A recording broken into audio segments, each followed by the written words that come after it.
Mata TV YouTube Indonesia dengan bangga mempersembahkan sebuah storytelling kekinian abad ini diangkat dari karya besar Eza Mintarja yang sangat populer di masanya, berlatar belakang kisah tanah Jawa masa lampau, tepatnya di penghujung kejayaan kerajaan tanah Jawa, dengan judul Kisah Api di Bukit Menoreh.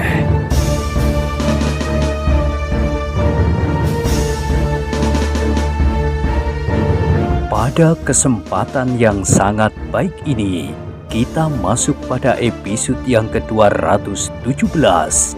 Selamat menikmati.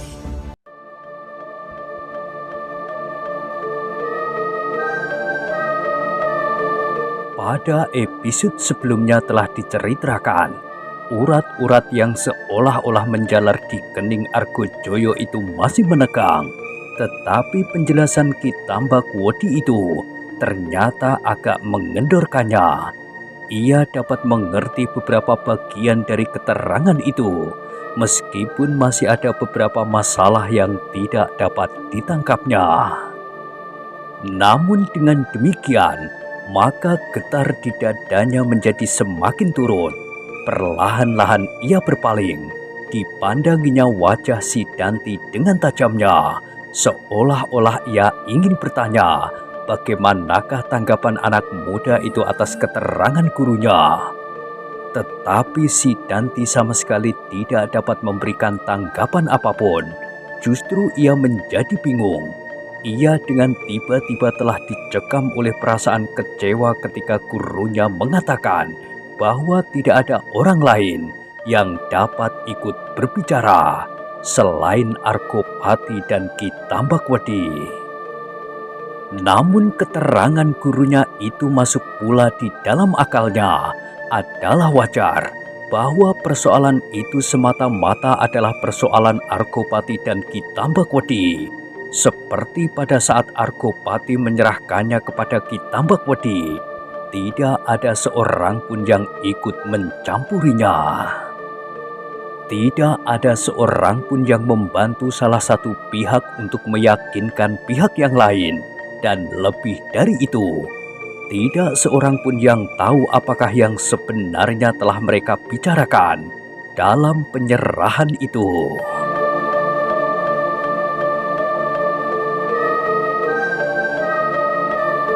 Dan sekarang ketika Ki Tambak-Wedi dihadapkan pada suatu persoalan yang pelik, yang tidak dapat diatasinya sendiri untuk menghadapi masa depan si Danti, maka Ki Tambak-Wedi memerlukan Argopati, memerlukan ayah si Danti itu sendiri. Sebenarnya hal itu adalah hal yang wajar, sangat wajar, dan adalah wajar juga kalau Ki Tambak-Wedi ingin berbicara tanpa orang lain dalam hal si Danti ini.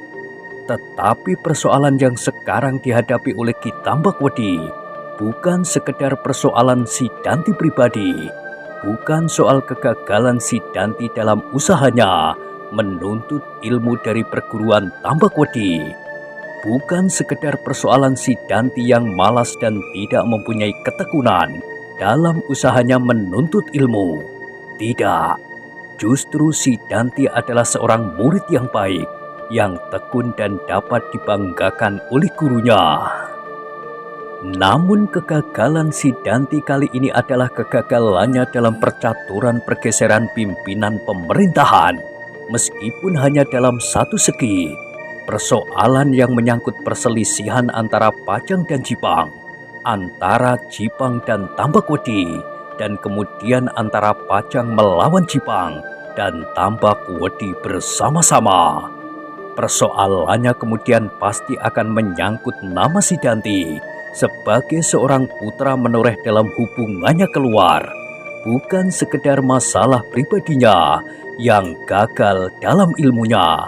Dan persoalan ini bukanlah sekedar persoalan Ki Tambak-Wedi dan Argopati, tetapi persoalan ini pasti akan menjadi persoalan antara Menoreh dan Pajang dalam keseluruhan.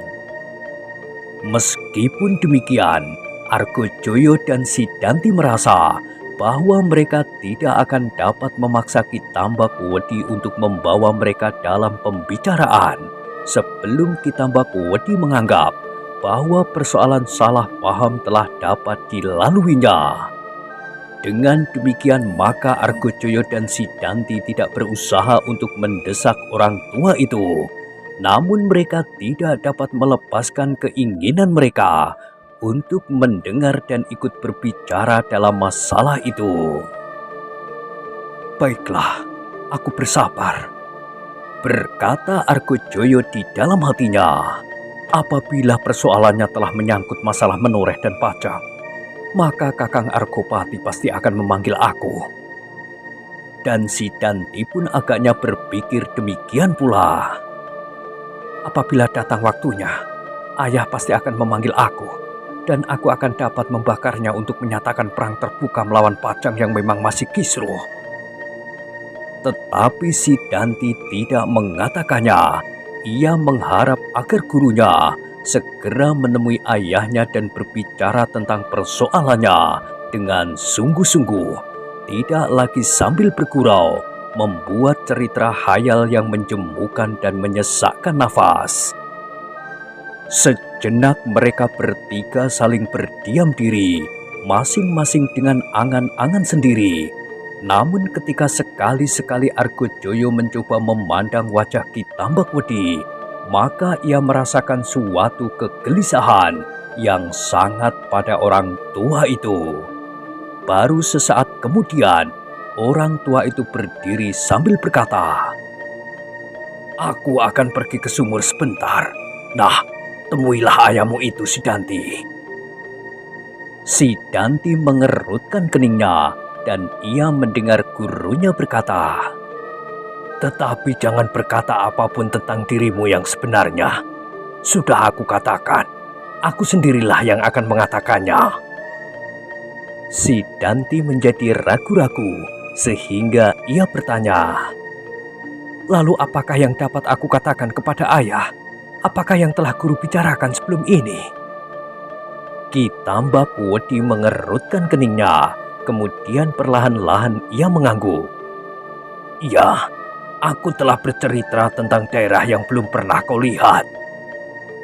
Orang tua itu menarik nafas dalam-dalam. "Mungkin kau akan bingung, dan mungkin ayahmu pun akan bingung pula." Lalu Ki Tambakawedi berpikir sejenak. "Sebaiknya kau tidak menemuinya. Akulah yang pertama-tama akan berbicara." Sidanti menganggukkan kepalanya, tetapi terasa kejanggalan yang luar biasa pada pertemuannya dengan ayahnya kali ini. Beberapa tahun yang lalu, ketika ia pulang untuk yang terakhir kalinya, ia dapat berbicara dengan ayahnya seperti seorang anak dan ayah yang telah lama tidak bertemu.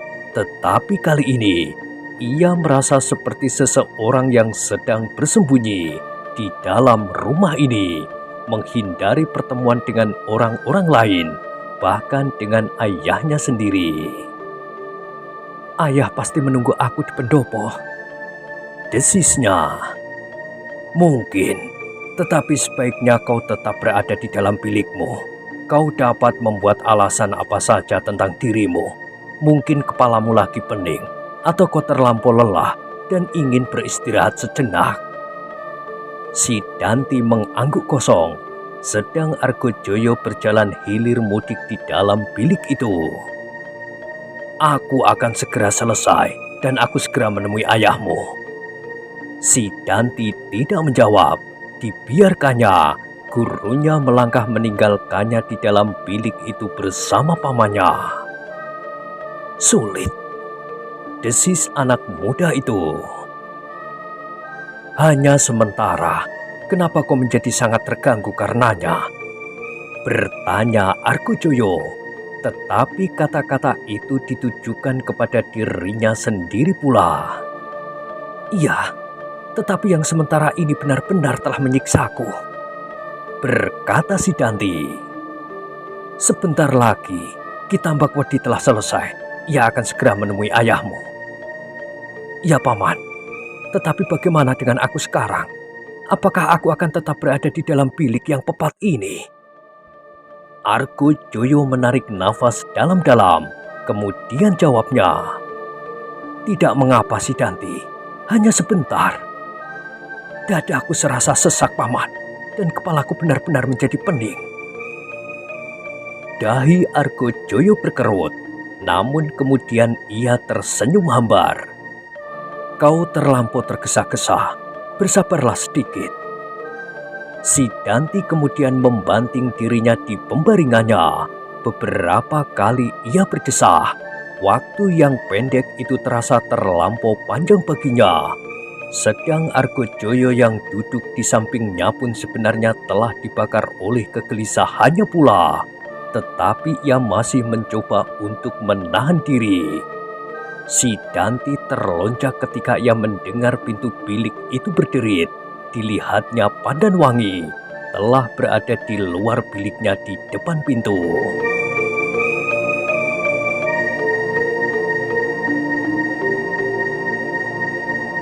"Kakang," berkata Pandanwangi itu. "ayah menunggu Kakang di pendopo. Kenapa Kakang tidak keluar dari bilik ini dan menghadap ayah?" Sidanti menjadi bingung. Dipandanginya wajah pamannya untuk mendapatkan pertimbangan. Tetapi Argojoyo pun tidak segera menemukan jawabnya. "Aku telah menyediakan minuman hangat untuk Kakang Sidanti, Paman Argojoyo dan guru Kakang. Ayah menunggu kalian untuk minum-minum bersama. Setelah sekian lama tidak bertemu, ayah ingin mendengar ceritamu, Kakang." "Iya, ya Wangi." Sidanti menjadi tergagap. "Kami menunggu Kitambak Wedi Wangi." Argojoyo yang sudah menjadi agak tenang berkata, "Sebentar lagi kami akan datang. Kitambak Wedi baru mandi." "Oh, Pandanwangi mengangguk-angguk. baiklah. Aku akan katakan kepada ayah." Pandanwangi itu pun kemudian meninggalkan paman dan kakaknya dalam kegelisahan. Demikian Pandanwangi menjauh. Maka berkata Argojoyo, keadaan kita benar-benar sulit." Sidanti tidak menjawab. Sekali lagi dijatuhkannya tubuhnya di atas amben bambu dengan hati yang sangat kesal. Sekali-sekali masih terdengar ia berdesah dan menarik nafas dalam-dalam. Setelah mereka hampir tidak dapat bersabar lagi, barulah mereka melihat Kitambak Wedi masuk ke dalam bilik. Sebentar kemudian, seseorang menjengukkan kepalanya dan berkata, "Inilah lampu untuk bilik ini. Taruhlah di atas geledek itu." Sahut Sidanti acuh tidak acuh. Ternyata hari telah berangsur gelap, semakin gelap. Semula mereka sama sekali tidak memperhatikan bahwa bayangan mereka telah menghitam karena sinar senja yang semakin redup. Ketika Kitambak Wedi telah selesai berkemas, maka terdengar ia bergumam, "Lebih baik kalian tinggal di sini. Sekarang aku akan menemui Argopati untuk minta waktu berbicara di antara kami berdua."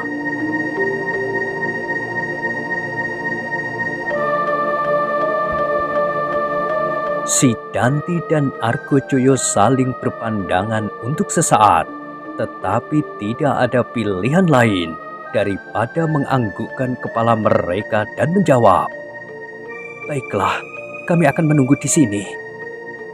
Kitambak Wedi segera meninggalkan bilik itu. Kini tampak betapa ia menjadi tergesa-gesa, sehingga orang tua itu sama sekali tidak berpaling lagi. Ketika Kitambak Wedi telah hilang di balik pintu, Argojoyo dan Sidanti seolah-olah tersadar dari sebuah mimpi yang aneh. Hampir tidak masuk di dalam akal mereka bahwa mereka tidak boleh ikut serta dalam pembicaraan antara Kitambak Wedi dan Argopati yang bergelar Ki Gede Menoreh, ayah Sidanti. Namun demikianlah yang dikehendaki oleh Ki Tambakwedi, dan mereka hanya dapat menerima keadaan itu. Semuanya demi untuk kebaikan keadaan mereka. Ki Tambakwedi yang berjalan dengan tergesa-gesa keluar dari gandok, tiba-tiba tertegun di halaman. Ternyata debar jantungnya menjadi semakin deras, seolah-olah seluruh dadanya ikut berdetak. Orang tua itu menarik nafas dalam-dalam. Aku harus dapat mengendalikan perasaanku. Ternyata aku telah dihantui oleh bayanganku sendiri. Noda-noda hitam yang melekat di tubuhku agaknya telah membuat aku menjadi seorang pengecut.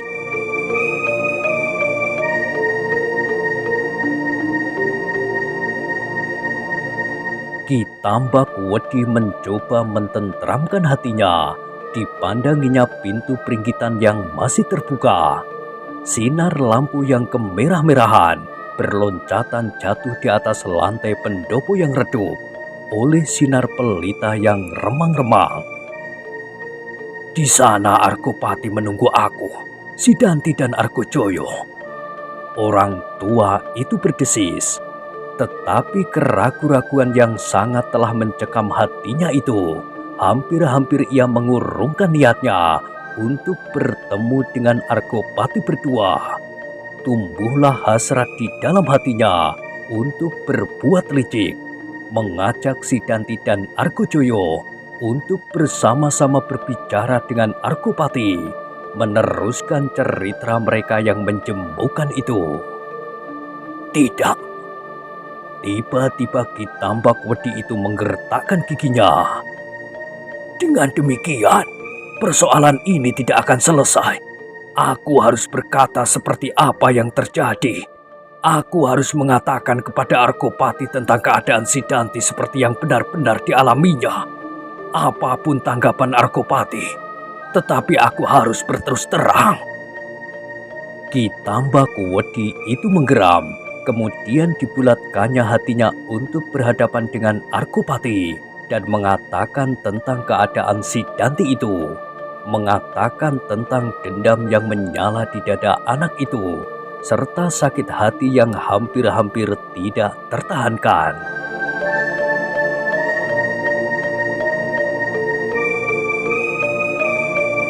Argopati harus mengerti, gumam Ki Tambakwedi. Apapun yang sudah terjadi atasnya. Sesaat Ki Tambakwedi berdiri tegak sambil mengawasi pintu peringgitan. Ketika keraguan-raguannya mengganggunya lagi, maka dihentakkannya kakinya. Aku tidak boleh ragu-ragu. Ki Tambakwedi itu pun kemudian melangkahkan kakinya naik ke pendopo. Ditindasnya debar jantungnya yang semakin keras. Dicobanya untuk berbuat dengan tenang, tanpa kesan apapun di wajah dan sorot matanya. Ketika ia muncul di pintu peringgitan, dilihatnya Argopati duduk di atas sehelai tikar pandan yang putih. Di sampingnya duduk putri satu-satunya, Pandanwangi. Gadis itu sama sekali tidak mengesankan kegarangannya dalam pakaian laki-laki. Pandanwangi dalam keadaannya itu benar-benar seorang gadis yang manis. Sebuah pergolakan kembali melanda dada Ki Tambakwedi itu. Tetapi sekali lagi ia mencoba untuk menindasnya. Namun darahnya serasa semakin cepat mengalir ketika ia mendengar Argopati tertawa dan berkata, "Hahaha, marilah. Silahkan duduk. Aku sudah lelah menunggu kalian.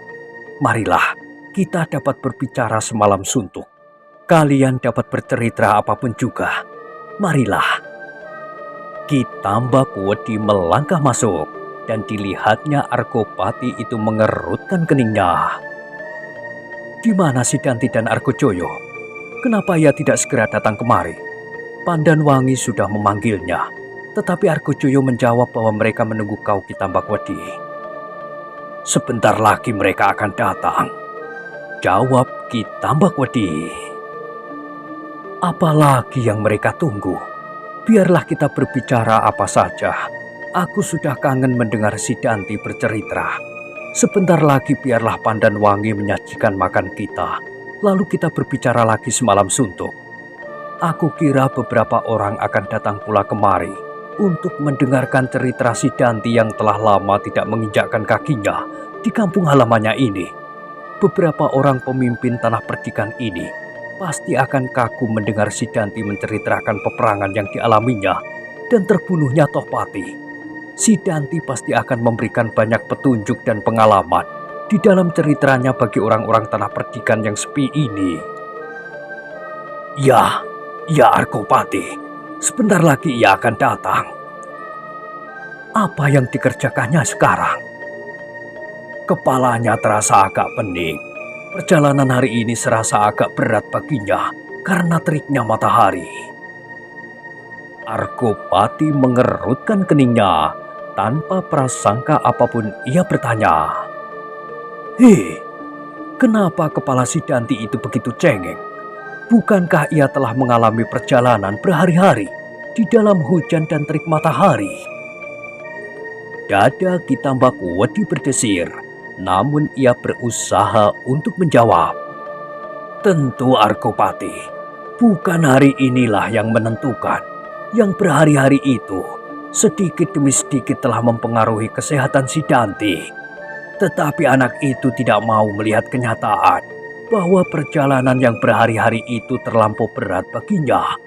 Dipaksakannya dirinya untuk berjalan terus, sehingga justru ketika ia telah berada di rumahnya, ia merasakan kepalanya menjadi pening." Arkopati mengangguk-anggukkan kepalanya, tetapi Kitambak Wedi mengumpat di dalam hati, "Aku telah mulai lagi dengan cerita khayal yang memuakkan ini." Ketika Arkopati terdiam untuk sejenak, maka Kitambak Wedi pun seolah-olah menjadi terbungkam. Ia tidak segera dapat mengatakan maksudnya untuk berbicara berdua saja dengan Arkopati, dan hatinya kian berdebar-debar ketika ia mendengar Arkopati berkata, "Biarlah ia beristirahat, tetapi sebentar lagi ia harus bangun dan duduk di sini." Beberapa orang yang mendengar kedatangannya, juga anak-anak muda yang terkemuka, pasti ingin menemuinya untuk mendengarkan ceritanya. Kitambak Wedi mengangguk-anggukkan kepalanya, tetapi ia tidak segera menjawab. Wajahnya menjadi kian menegang ketika ia berusaha mengumpulkan keberaniannya untuk mengatakan maksudnya. Kitambak Wedi bukanlah seorang penakut, bukan seseorang yang selalu ragu-ragu. Bahkan ia termasuk seorang yang kasar, yang berbuat tanpa mempertimbangkan kepentingan orang lain. Namun berhadapan dengan Arkopati dalam persoalannya, dadanya serasa dirobek oleh keraguan-raguan dan kecemasan. Meskipun demikian, setelah berjuang sekuat tenaganya, maka Kitambak Wedi berhasil berkata,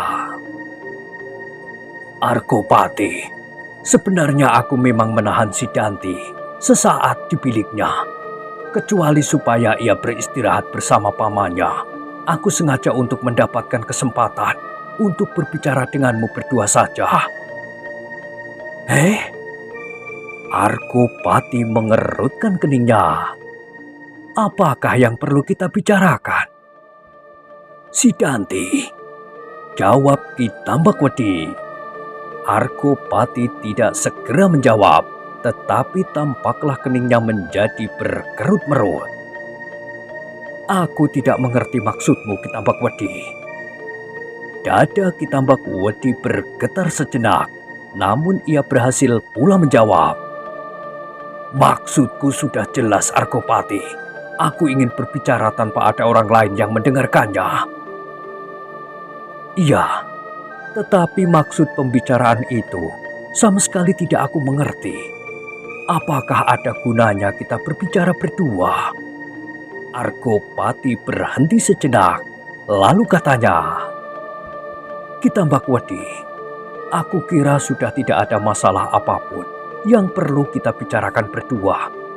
Masalah yang ada sekarang adalah masalah kita semua.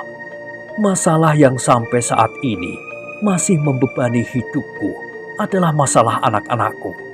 Bukan karena persoalan-persoalan yang menyangkut mereka, tetapi bagaimana anak-anakku itu kelak. Bagaimana aku dapat melihat anak-anakku yang sudah tidak beribu lagi itu menjadi manusia seperti yang kuimpikan. Manusia yang berguna di dalam hubungannya dengan kemanusiaannya. Manusia yang mengerti akan dirinya, sumbernya dan sesamanya. Dada Kitambak Wedi menjadi semakin berdebar-debar, tetapi ia menjawab, "Itulah yang aku ingin bicarakan. Aku ingin mengatakan beberapa hal mengenai Sidanti." Argopati menggelengkan kepalanya. "Jangan kau bicarakan lagi." Tidak. Tetapi bukankah aku kau percaya untuk mengasuh anakmu? Nah, sekarang ini anggaplah aku akan memberikan laporan tentang itu.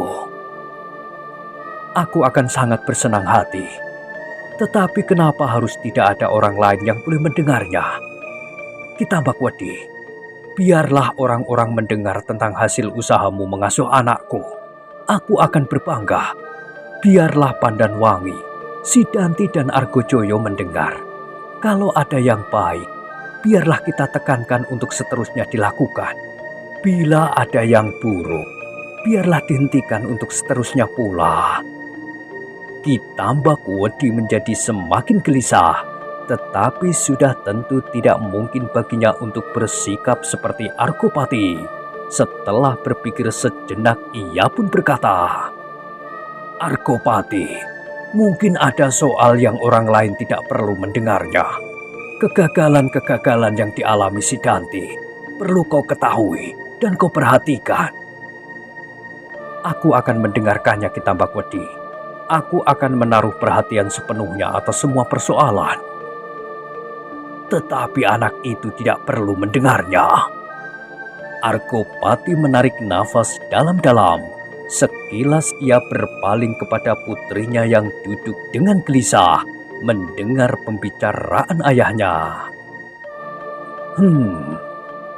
Apakah Pandanwangi juga tidak boleh mendengar? Pertanyaan itu telah membuat Kitambak Wedi semakin sulit, tetapi ia terpaksa menjawab, "Sebaiknya tidak, Argopati." Sekali lagi Argopati menarik nafas dalam-dalam. Gumamnya, "Pandanwangi adalah orang yang paling dekat dengan aku saat ini. Ia tahu apa saja persoalanku sebagai seorang ayah, dan persoalanku sebagai kepala tanah perdikan ini. Meskipun ia seorang gadis, tetapi ia adalah satu-satunya keluargaku sehari-hari. Tetapi aku terpaksa minta kepadamu, Argopati." Argopati terdiam sejenak. Ditatapnya celah-celah pintu peringgitan yang belum terkatup rapat. Terasa silir angin menyentuh tubuhnya ketika nyala api pelita di dinding peringgitan itu bergerak-gerak. Argopati berdesah. "Apakah kau akan berbicara tentang Sidanti?" "Ya, tentang kemajuan dan kegagalannya akhir-akhir ini." "Tetapi kau menggelisahkan aku. Untuk kebaikan anakmu itu, Argopati. Menurut pendirianku, tidak ada masalah yang harus dirahasiakan lagi tentang Sidanti. Kemajuan dan kegagalannya adalah hal yang sangat wajar." Dalam kegelisahannya itu, Kitambak Wedi berkata, "Aku akan mengatakan yang sebenarnya kepadamu, Argopati. Jangan salah paham. Ketahuilah bahwa Sidanti sebenarnya tidak melakukan perjalanan apapun selama ini. Aku telah membuat suatu cerita untuk menyelubungi persoalan yang sebenarnya. Persoalan yang hanya akan aku katakan kepadamu saja." Tampaklah wajah Ki Gede Menoreh itu berkerut.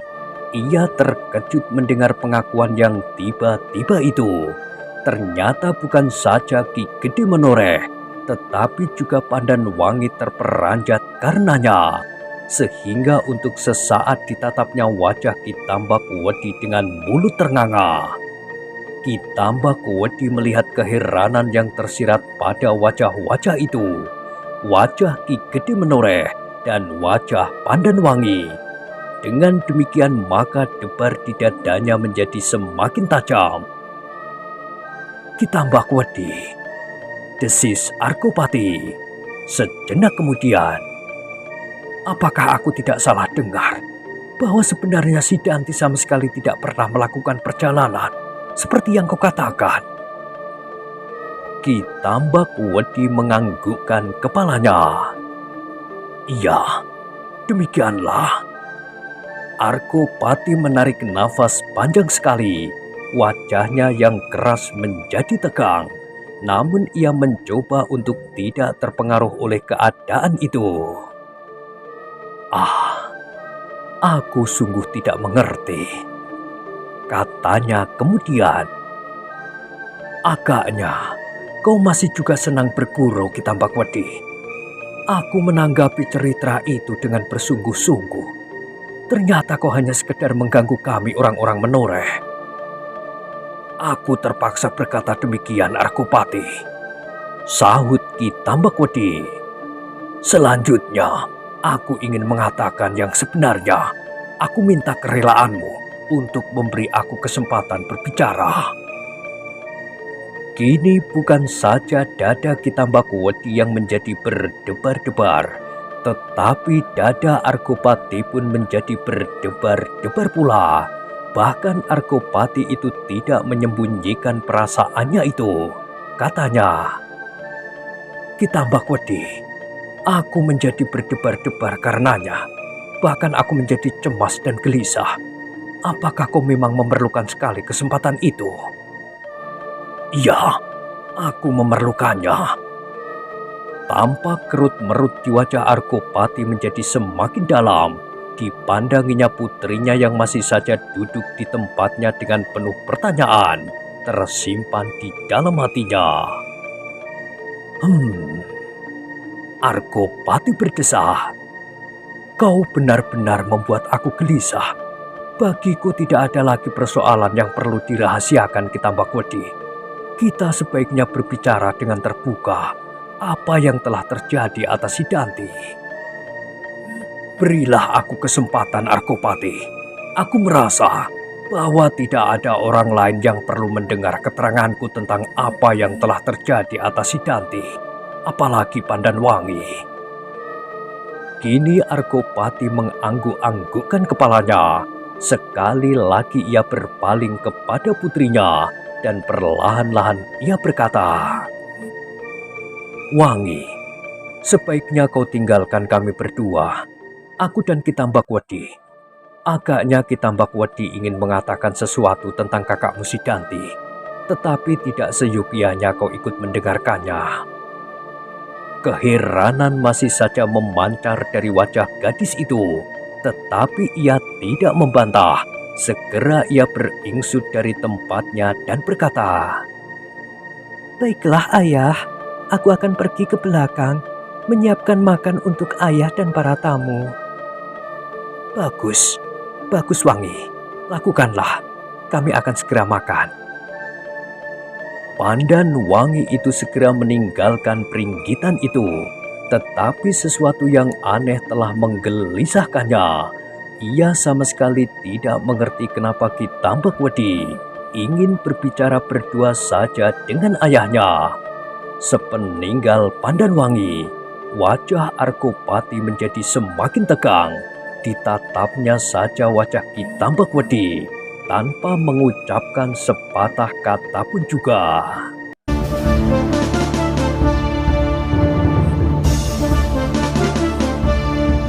Nah, bagaimanakah kisah selanjutnya? Silahkan ikuti terus kisah Api di Bukit Menoreh pada episode berikutnya. Sampai jumpa.